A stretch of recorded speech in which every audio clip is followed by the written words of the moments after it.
সুপ্রিয় শিক্ষার্থী, অনলাইন ক্লাসে তোমাদের স্বাগতম। আজকে ক্লাস হবে হচ্ছে ফেব্রিক ম্যানুফ্যাকচারিং 3, যেটা গতদিন আমরা 5 চাকার মোশন শেষ করে ফেলছি। আজকে আমাদের শুরু হবে 6 চাকার মোশন থেকে। তো দেখো, 6 চাকার টেকআপ মোশনের চিত্রসহ কার্যপ্রণালী। আমরা চিত্রটা আঁকাই।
এটা ফাঁকি দেওয়া হবে।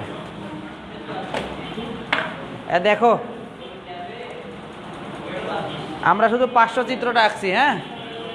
আর চিত্রটা তোমরা একটু দেখে নাও, সম্মুখ চিত্রটা দেখে নাও। সম্মুখ চিত্রে কিছুই নাই, একটা কোলথ রোলার থাকবে, একটা এমআরই রোলার থাকবে, যেটা জড়িয়ে কি করবে, কোলথ বিমে দিয়ে দিবে। তাহলে দেখো আমরা কি বলছি এখানে, পুশিং পৌল পি, পি কোনটা, এটা হলো পুশিং পৌল।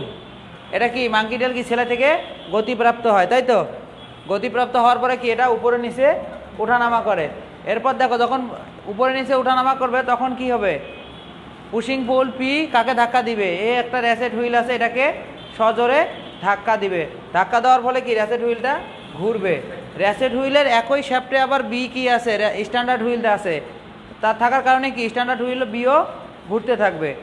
যখন বি ঘুরতে থাকবে, বি এর সাথে শ্যাপ করা আছে কি ডি, সি, সি কি চেঞ্জ হুইল। তার মানে কি চেঞ্জ হুইলটাও ঘুরতে থাকবে। চেঞ্জ হুইলের সাথে একই শ্যাফটে আছে ডি, কি হচ্ছে সুইং পিনিয়ন, এটাও ঘুরতে থাকবে। এর সাথে আবার দেখো ডি এর সাথে যুক্ত আছে হচ্ছে ই এবং এফ। তার মানে কি এখানে প্রত্যেকটা রোলারে একটার সাথে একটা ঘূর্ণায়মান অবস্থায় আছে। তাহলে আমরা বইয়ের দিকে দেখি কি বলছে। পুশিং পৌল সেলে এস থেকে গতিপ্রাপ্ত হয়। সেলে যখন বিট আপ করার জন্য সামনের দিকে অগ্রসর হয় তখন পুশিং পৌল পি টি প্রয়োজন অনুযায়ী র্যাসেট হুইল এ এর এক বা একাধিক দাঁতকে ঘুরিয়ে দেয়, তাই তো? এরপর দেখো এ এক বা একাধিক দাঁতকে ঘুরিয়ে দেয়। র্যাসেট হুইল ও স্ট্যান্ডার্ড হুইল একই শ্যাফটে থাকায় স্ট্যান্ডার্ড হুইলও ঘুরবে। র্যাসেট হুইল বি এর সাথে চেঞ্জ হুইলের গিয়ার করা থাকার ফলে চেঞ্জ হুইলও ঘুরবে। আবার চেঞ্জ হুইল এবং সুইং পিনিয়ন একই শ্যাফটে থাকায় সুইং পিনিয়ন ডিও ঘুরবে। সুইং পিনিয়নের সাথে স্টার্ট হুইল গিয়ার করা থাকায় এটিও ঘুরবে। এরপর কি দেখো, স্টার্ট হুইলের সাথে take up roller wheel gear করা থাকায় টেক আপ রোলার ঘোরে। টেক আপ রোলার হুইলটি টেক আপ রোলারের এক প্রান্তে সাথে সংযুক্ত থাকায় টেক আপ রোলার জি গতি পায় এবং টেক আপ রোলারের সারফেস কন্ট্যাক্টে ক্লোথ রোলার থাকায় ক্লোথ রোলার ঘূর্ণনের ফলে কি গায়ে জড়ায়। তাহলে এবার দেখো আমরা কি মাঙ্কি টেল থেকে সেলে শট গতিপ্রাপ্ত হয়। সেলে শট গতিপ্রাপ্ত হওয়ার পরে কি এটা পুশিং পৌল র্যাসেট হুইলের দাঁতকে সজোরে এক বা একাধিকবার ঘুরিয়ে দেয়। আর দেখো র্যাসেট হুইলের সাথে একই শ্যাফটে আছে হলো বি হচ্ছে স্ট্যান্ডার্ড হুইল, যার সাথে কি বিটাও ঘুরতে থাকে। আর বি এর সাথে কি লাগানো আছে, একই শ্যাফটে থাকে হচ্ছে চেঞ্জ হুইল এবং সুইং পিনিয়ন, যার ফলে কি চেঞ্জ হুইল এবং সুইং পিনিয়নও ঘুরতে আসে। আর চেঞ্জ হুইল এবং সুইং পিনিয়নের সাথে একই শ্যাফটে আছে ই হচ্ছে কি ক্যারিয়ার হুইল এবং এফ হচ্ছে বিম হুইল, যার ফলে কি সবগুলাই ঘুরতে থাকে। এর সাথে আবার কি আছে, একটা এমআরই রোলার যে আছে যেটাও ঘুরতে থাকে। ঘোরার ফলে কি হয়, এই বিম হুইলটা সাথে যুক্ত আছে ক্লথ হুইল, তার ফলে ক্লথ হুইলটা যখন ঘুরতে থাকে তখন কাপড়গুলোকে ক্লথ বিমে জড়িয়ে যায়। এটাই হচ্ছে 6 চাকা মোশনের কার্যপ্রণালী। তার মানে একটার সাথে একটা লাগা থাকবে, ওইটা আবার তাকে ঘোরাবে, সে আবার তাকে ঘোরাবে। এভাবে করতে করতে যখন ক্লথ রোলার ঘোরায় তখন ক্লথগুলা কি বিমের মধ্যে জড়িয়ে যায়। এইটুক জানলে আর কিছু লাগবে না তোমার। বলো, জোরে বলো। র্যাসেট হুইল তো অবশ্যই নষ্ট হলে পরিবর্তন করতে হবে।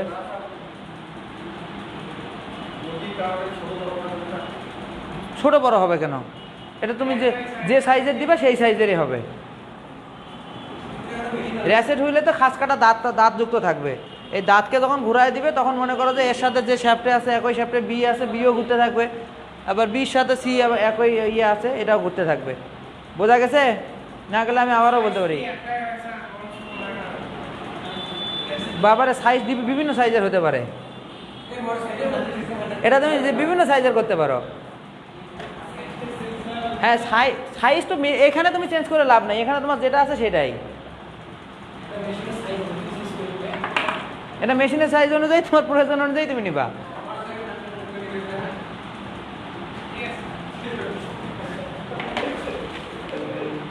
এবার দেখো 7 চাকা টেক আপ, 6 চাকা 7 চাকা মোটামুটি সেম।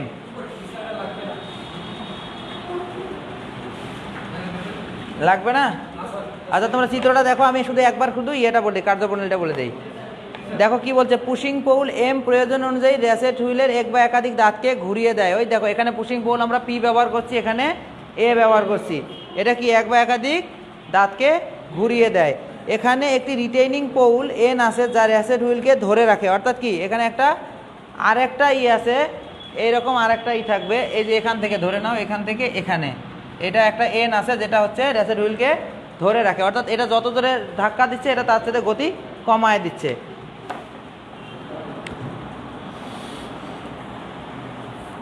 যা র্যাসেট হুইলকে ধরে রাখে যাতে র্যাসেট বা পুশিং পোলের ধাক্কায় মারা এক বা একাধিক দাঁত এগিয়ে যাওয়া র্যাসেট হুইলটি পিছনের দিকে পিছিয়ে যেতে না পারে বা পিছলিয়ে যেতে না পারে। অর্থাৎ কি, যেটা সামনে ঘুরবে সামনে যেন ঘুরে, এটা যেন পিছনে আসতে না পারে, এই জন্য এটা ব্যাকআপ দিয়ে রাখা হয়েছে। এরপর দেখো টেক আপ লিভার কিউ অবস্থিত pushing pole monkey tail P এর মাধ্যমে দক্ষি থেকে গতি পেয়ে থাকে। Ratchet wheel A standard wheel B একই শ্যাফটে থাকায় র্যাসেট হুইলের ঘূর্ণনের ফলে স্ট্যান্ডার্ড হুইলও ঘুরবে। এরপর দেখো স্ট্যান্ডার্ড হুইলের সংস্পর্শে চেঞ্জ হুইল সি থাকায় স্ট্যান্ডার্ড হুইলটি চেঞ্জ হুইলকেও ঘুরিয়ে দিবে, এটাও সেম। তারপর আসছে দেখো শেষ পর্যন্ত বলে দেই। আবার চেঞ্জ হুইল এবং সুইং পিনিয়ন ডি একই শ্যাফটে থাকায় সুইং পিনিয়নও ঘুরবে। এই সুইং পিনিয়ন ডি এর সাথে গিয়ার করা থাকে স্টার্ট হুইল ই, যার ফলে স্টার্ট হুইলটিও ঘোরে। স্টার্ট হুইল এবং স্টার্ট পিনিয়ন একই শ্যাফটে থাকায় স্টার্ট পিনিয়ন গতি পেয়ে ঘুরবে। স্টার্ট পিনিয়নের সংস্পর্শে আসে বিম হুইল বা ইমারি রোলার জি, ফলে বিম হুইলও ঘুরবে। এরপরে কি বলছে, এই বিম হুইল টেক আপ রোলারের এক প্রান্তে থাকায় টেক আপ রোলার গতি পায় এবং টেক আপ রোলারের সারফেসে কি কাপড়গুলা জড়িয়ে যায়। দুইটা খালি জিনিস চেঞ্জ আছে এখান থেকে।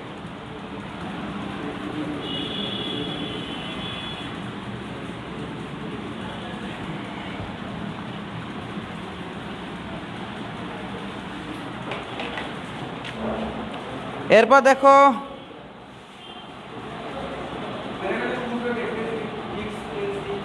সব পড়াবো, সময় হোক, আগে শেষ করে কিছু দূর। এবার দেখো ঋণাত্মক টেক আপ মেশিনের কার্যপ্রণালী। মেশিন আর বাদ দিতে পারতেছি না, মেশিনের উপর মেশিন আসতেই আছে।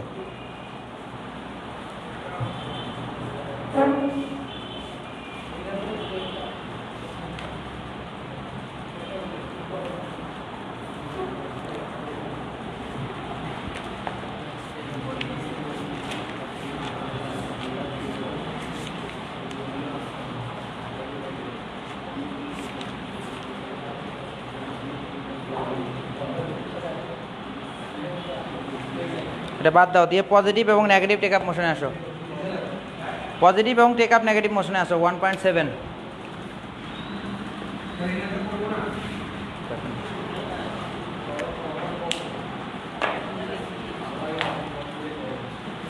এবার দেখো পজিটিভ এবং টেক আপ নেগেটিভ মোশনের মধ্যে পার্থক্য কি বলছে।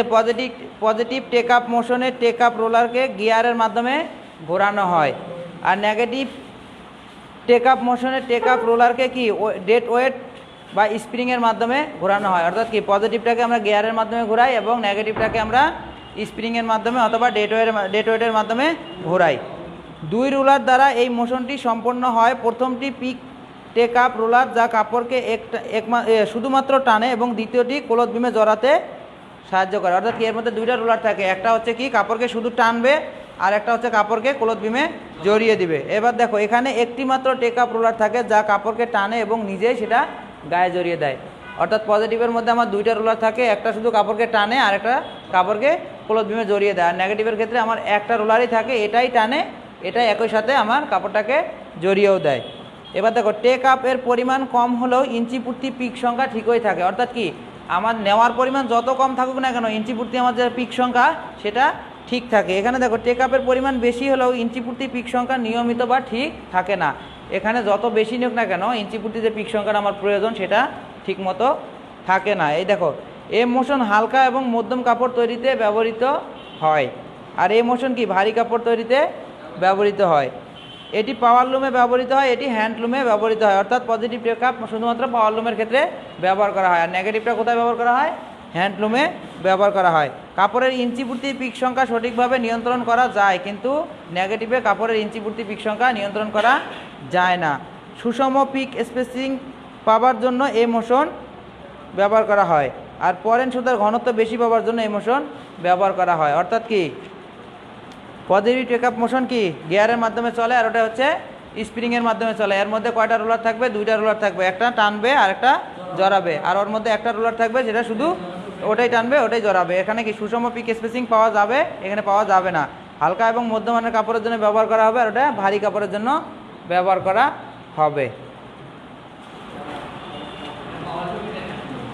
5 চাকা এবং 7 চাকার টেক আপ মোশনের মধ্যে পার্থক্য দেখো। 5 চাকার কি বলছে, 5 চাকার মাধ্যমে গতি পেয়ে ক্লথ বিমে ঘুরতে থাকে এবং বলে একে 5 চাকার টেক আপ মোশন বলে। আর এটা কি 7 চাকার মাধ্যমে ক্লথ বিম গতি পেয়ে ঘুরতে থাকে এবং 7 চাকা বলা হয়। এই গতির কি ঝাঁকুনি গতি দেয়, আর এটা কি সুষম গতি দেয়। মোটা কাপড় তৈরিতে বিশেষ করে এই গতি ব্যবহার করা হয়। আর ওটা কি সুষম বা হালকা কাপড় চিকন কাপড় তৈরির জন্য কি করা হয় 7 চাকার টেক আপ মোশন ব্যবহার করা হয়। এবার দেখো এখানে লুম কনস্ট্যান্সকে চেঞ্জ হুইল দ্বারা ভাগ করলে কি পাওয়া যায়, পিপিআই পাওয়া যায়। আর এখানে লুম কনস্ট্যান্সকে চেঞ্জ হুইল দ্বারা গুণ করতে আমরা পিপিআই পাই। এবার দেখো এখানে কি আছে, কনস্ট্রাকশন ফ্যাক্টর।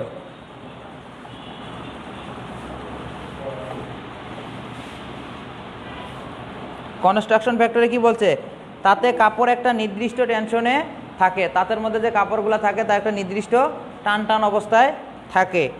কারণ লেট অফ কাপড়ের সুতাকে ধরে রাখতে চায়। কি লেট অফ মোশনের কাজ কি, এটা ধরে রাখা। টেক আপ মোশনের কাজ কি, খালি নেওয়া। বলে আয় বাবা আয়। এবার দেখো কি বলছে, আবার টেক আপ মোশন কাপড়কে টানতে চায়।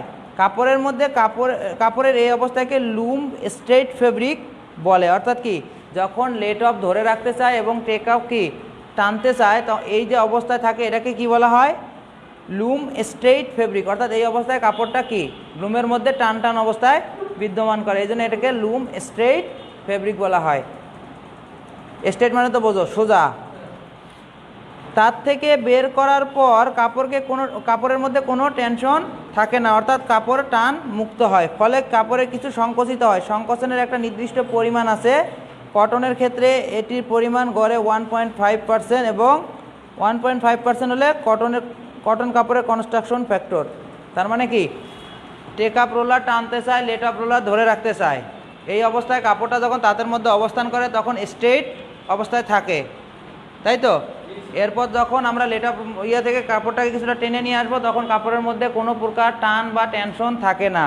এর ফলে কি কাপড়টা সংকুচিত হয়। কাপড়ের সংকুচিত হওয়ার পরিমাণ কত ধরা হয়, 1.5%। আর এই কটনের ক্ষেত্রে এটাই হচ্ছে কাপড়ের কনস্ট্রাকশন ফ্যাক্টর। বোঝা গেছে। যদি বলে কনস্ট্রাকশন ফ্যাক্টর কি, লেট আপ রোলার হলে ধরে রাখতে চায়, টেক আপ রোলার টেনে আনতে চায়। এই অবস্থায় কাপড়টা যখন তাতে অবস্থান করে সেটা অবশ্যই টান টান অবস্থায় থাকে। যখন লেট আপ রোলার থেকে কাপড় কিছু নিয়ে আসা হয় তখন কি সুতাগুলো কি থাকে, এর মধ্যে টেনশনবিহীন থাকে, কাপড়টা একটু কুঁচকে যাওয়ার সম্ভাবনা থাকে। এক্ষেত্রে কটনের ক্ষেত্রে কত হয়, 1.5% হয়ে থাকে। আর যখন 1.5% হবে এটাই হচ্ছে ওই কাপড়ের কনস্ট্রাকশন ফ্যাক্টর। দেখো প্রকৃত লুম কনস্ট্রাকশন সমান কত। যদি ক্যালকুলেটেড লুম কনস্ট্রাকশন 15 হয় তাহলে প্রকৃত লুম কনস্ট্রাকশন কত হবে, এর সাথে 1.5% যোগ করে দিলেই তো হয়ে যায়। ধরে নাও আমরা একটা কটন কাপড় পাচ্ছি, এটার হলো লুম কনস্ট্রাকশন কত আছে, প্রকৃত আছে হচ্ছে 16, 17, 18 যা আছে তাই। কিন্তু যখন আমরা কনস্ট্রাকশন ফ্যাক্টর বের করতে যাব এর সাথে কি দিব, আমরা জানি কটনের ক্ষেত্রে আমরা কি করি, সাধারণত 1.5% হয়ে থাকে, তাই তো। তো এটাকে আমরা পাবো না বের করতে, এই তো।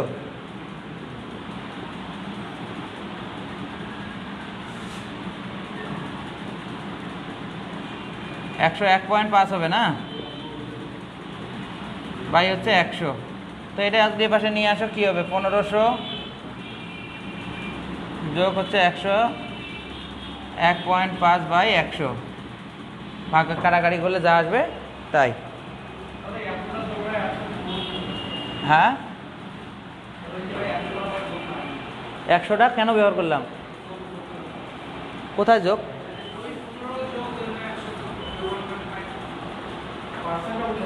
ও এটা তোমরা যা করো করো, অসুবিধা কি। এটা তোমার হচ্ছে যখনই তোমরা মন চাবে তখনই নিয়ে নিলেই হবে, তাই না। উপরে 100%, ওরে দাঁড়াও, ঠিক আছে তোমার কথা ঠিক আছে। যোগ করছি কি 1.5%, তাই তো। তো দেও আমরা 1.5%, 15-এর 1.5% যোগ হবে। কথা বোঝা গেছে এখন, ঠিক আছে, থ্যাংক ইউ ধরে দেওয়ার জন্য।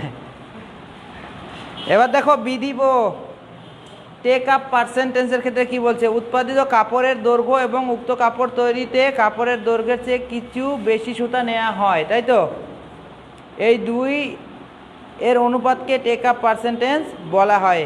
একে শতকরা হারেও প্রকাশ করা যায়। সেটা তার মানে কি, উৎপাদিত কাপড়ের দৈর্ঘ্য এবং উক্ত কাপড় তৈরিতে কাপড়ের দৈর্ঘ্যের চেয়ে কিছু বেশি সুতা নেওয়া হয়, তাই তো?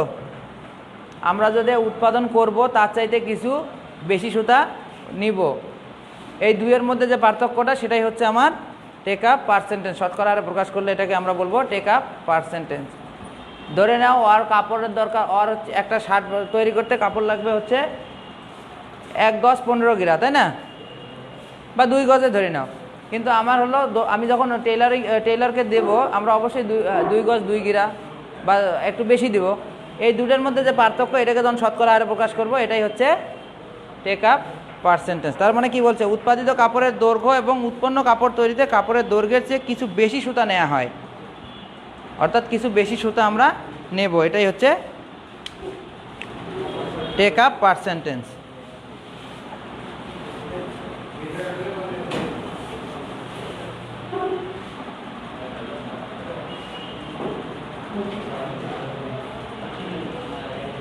দেখো আমরা এটা একটা ইয়ের মধ্যে দেখায় দিই কীভাবে ওটা করে পার্সেন্টেজটা। যদি আমরা কাপড়ের দৈর্ঘ্য নেই LF, কাপড়ের দৈর্ঘ্য যদি LF নেই এবং এই কাপড় তৈরি করতে আমাদের সুতার দৈর্ঘ্য কত হবে, LW নেই,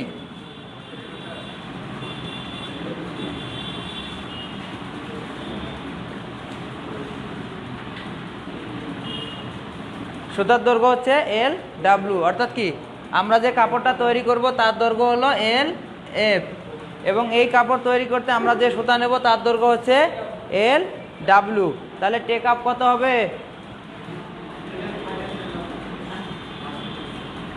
টেক আপ হচ্ছে সুতার দৈর্ঘ্য মাইনাস কাপড়ের দৈর্ঘ্য বাই হচ্ছে কাপড়ের দৈর্ঘ্য ইন্টু 100, এটাই হচ্ছে টেক আপ পার্সেন্টেজ।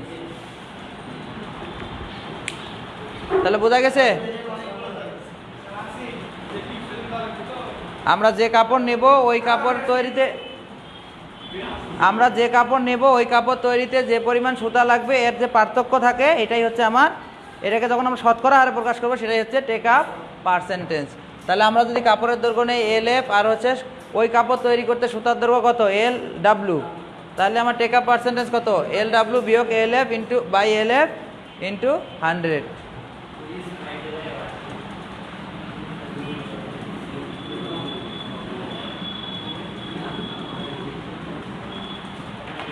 দেখো ওয়ার্ক টেক আপ নিম্নলিখিত বিষয়ের উপর নির্ভর করে, যে টানার ক্ষেত্রে যে টেক আপ হয় সেটা আমার কিছু কিছু বিষয়ের ক্ষেত্রে নির্ভর করে। সেই বিষয়গুলো কি কি দেখো, কাপড়ের নকশা বা ধরনের উপর, এরপর টানা সুতার ধরনের উপর, সুতার নম্বরের উপর, কাপড়ের ইঞ্চি প্রতি পিকের উপর।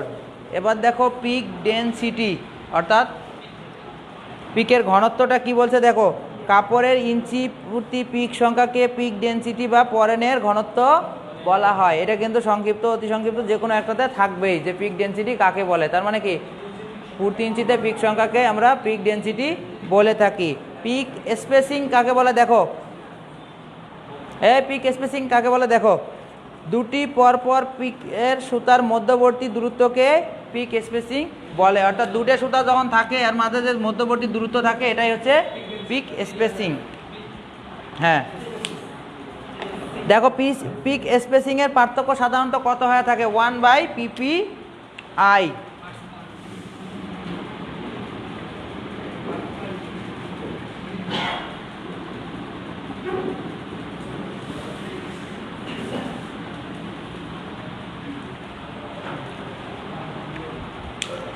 এখন PPI যত হবে ভাগ দিলে এর দূরত্ব বের হয়, সাধারণত 0.02 পর্যন্ত এটা ধরা থাকে।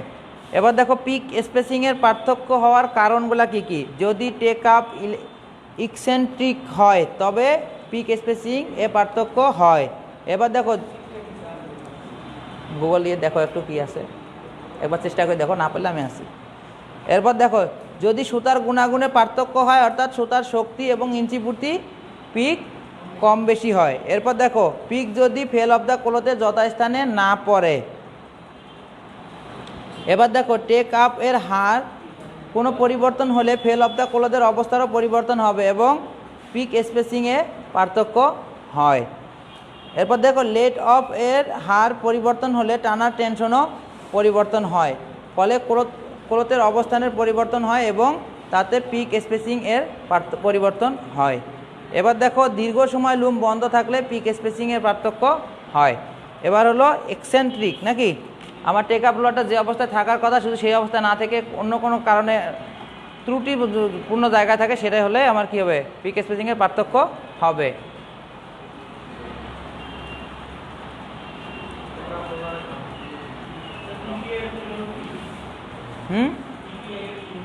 বুঝি নাই টুইস্ট মানে প্রতি ইঞ্চিতে টুইস্টের সংখ্যা।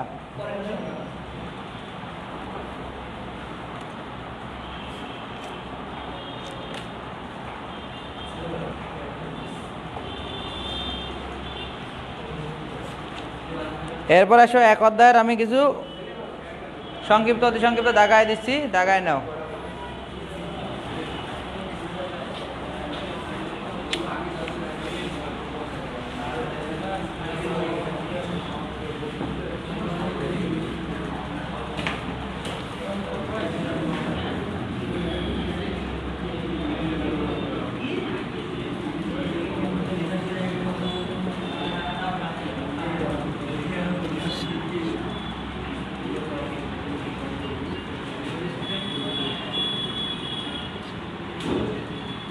দেখো 1 2 3 4 8, হ্যাঁ অতি সংক্ষিপ্ত, আর হচ্ছে সংক্ষিপ্ত।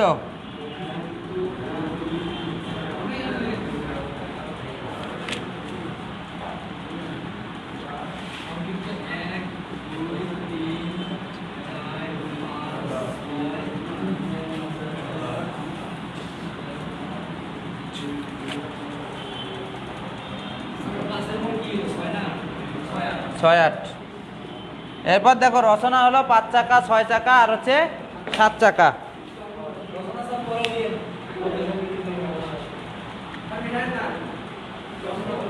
না ওটাও দিয়ে রাখি।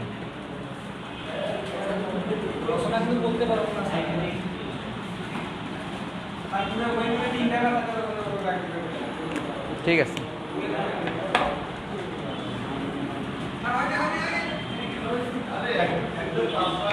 যেগুলা বোর্ডে আসছে বোর্ডেরগুলা সবচাইতে বেশি গুরুত্ব দিবা, এরপর জানার জন্য মন যেগুলা যাবে সেগুলা করবা।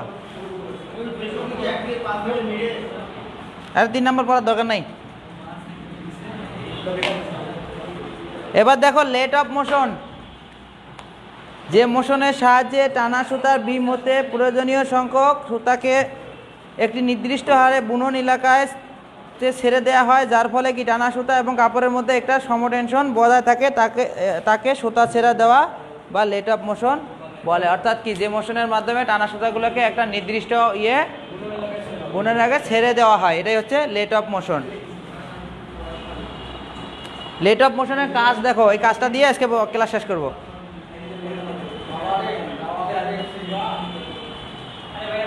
লেট অফ মোশনের কাজের মধ্যে দেখো কি, পরিচ্ছন্ন শেড গঠনের জন্য টানা সুতার উপর প্রয়োজনীয় টেনশন প্রয়োগ করা, বুননের সময় টানা সুতার বিম থেকে যে পরিমাণ টানা সুতা সরবরাহ করে তা নিয়ন্ত্রণ করা।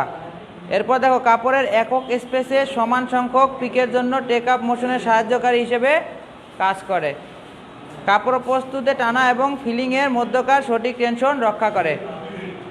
ঠিক আছে, আজকে এ পর্যন্তই। পরবর্তী ক্লাসে আমরা এটা শেষ করে দেবো ইনশাল্লাহ। ততক্ষণ পর্যন্ত সবাই ভালো থাকো, আল্লাহ হাফেজ।